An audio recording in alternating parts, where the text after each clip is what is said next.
The world's first metallic money is thought to have appeared around 2000 BC in the ancient Mesopotamian civilization. This early form of currency took the form of small silver pieces, which were used by the Sumerians for trade and taxation purposes. Unlike barter, where goods were exchanged directly, these silver pieces allowed for more flexible transactions, as they could be used to represent value universally across a variety of goods and services. Silver, like other precious metals, was chosen due to its durability, divisibility, and intrinsic value, making it a practical medium for establishing a standardized system of trade. The use of silver and other metals as money represented a major shift in economic practices in the ancient world. For the first time, value could be stored and exchanged in a portable, relatively compact form. This innovation facilitated trade within and between regions, contributing to the growth of early cities and economies. Traders, farmers, and artisans no longer needed to rely solely on barter, which often required finding an exact match of needs. Instead, they could use silver as a common denominator to conduct transactions, which simplified commerce and helped establish the beginnings of what we now recognize as an economic market. However, the introduction of metallic money also introduced new dynamics and challenges. Access to silver and other precious metals became a source of power and wealth, leading to social and economic stratification. Only those with access to metal resources or mining operations could produce or control currency, concentrating wealth among the elite and leading to disparities in wealth and influence. This system also led to the establishment of early financial practices, such as lending and interest, which further reinforced these power dynamics. The influence of metallic money laid the foundation for future financial systems, shaping the way societies understood wealth, trade, and economic power. The word pecuniary has its origins in the Latin word pecunia, which means money or wealth. This Latin term, in turn, is derived from pecus, meaning cattle or livestock. In ancient societies, wealth was often measured by one's possession of livestock, especially cattle, which were valuable for their utility in agriculture, trade, and sustenance. Cattle served as an early form of currency, so pecus became closely associated with concepts of wealth and economic value.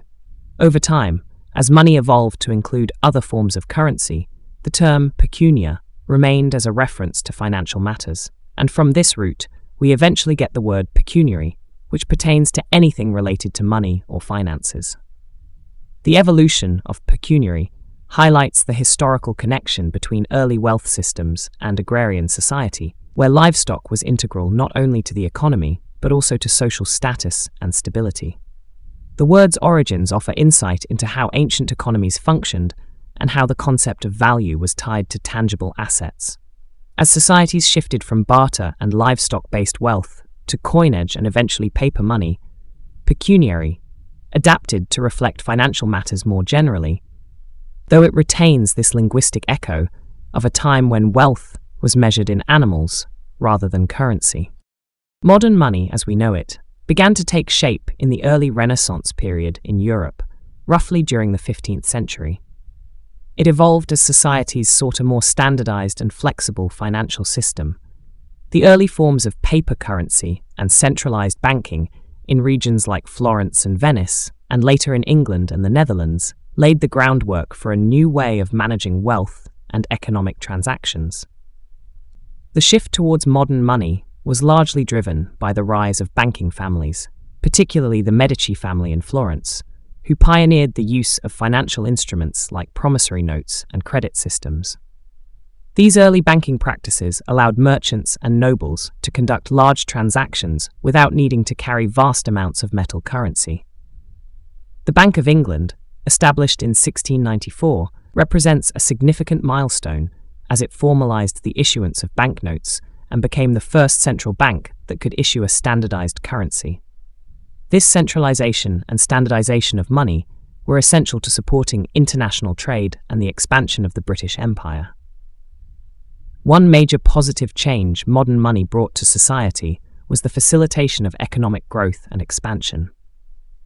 With a more flexible form of currency, businesses could access capital more easily, invest in expansion, and engage in trade over larger distances. The development of credit allowed people to borrow and invest in ways that were previously impossible, creating a foundation for the modern capitalist economy. This system led to the establishment of joint stock companies, which enabled the pooling of resources and reduced risk, paving the way for significant industrial advancements. However, modern money also introduced challenges.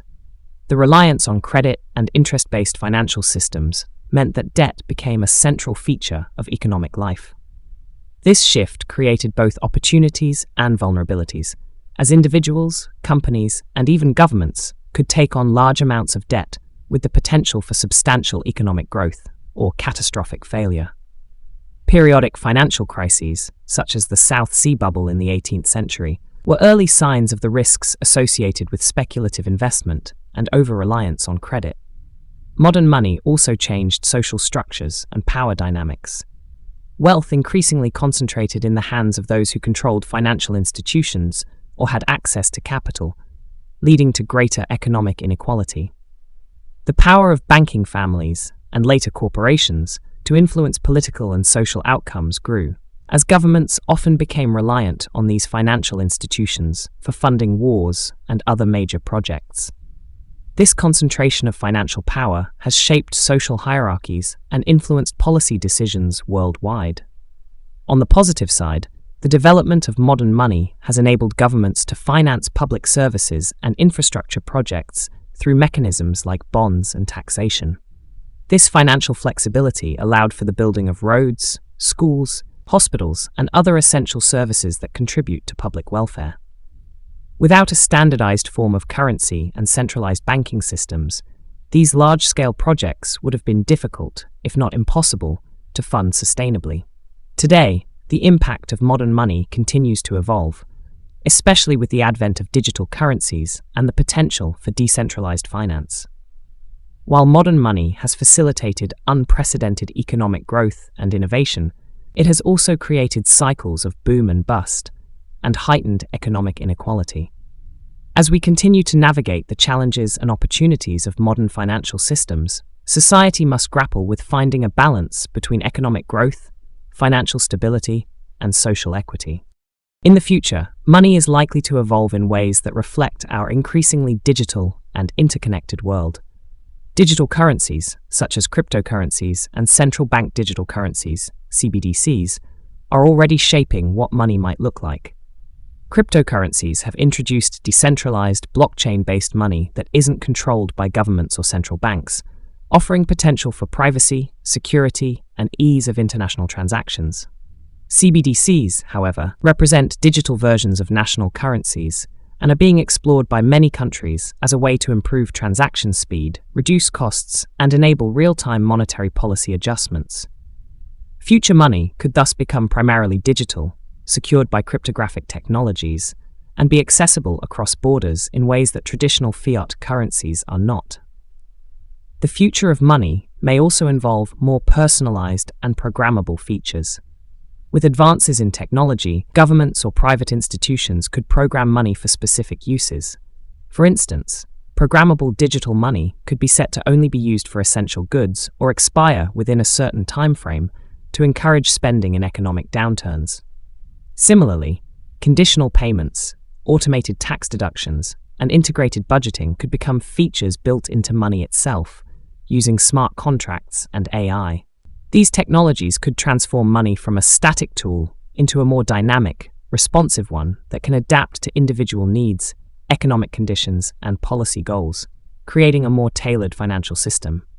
However, as money becomes increasingly digital and programmable, privacy and security concerns will intensify. The shift away from physical cash raises questions about data privacy, as digital money can be tracked and monitored in ways that traditional cash cannot. This transparency could have benefits for preventing fraud and improving tax compliance, but it also presents risks, as centralized control over digital currencies could lead to overreach or surveillance.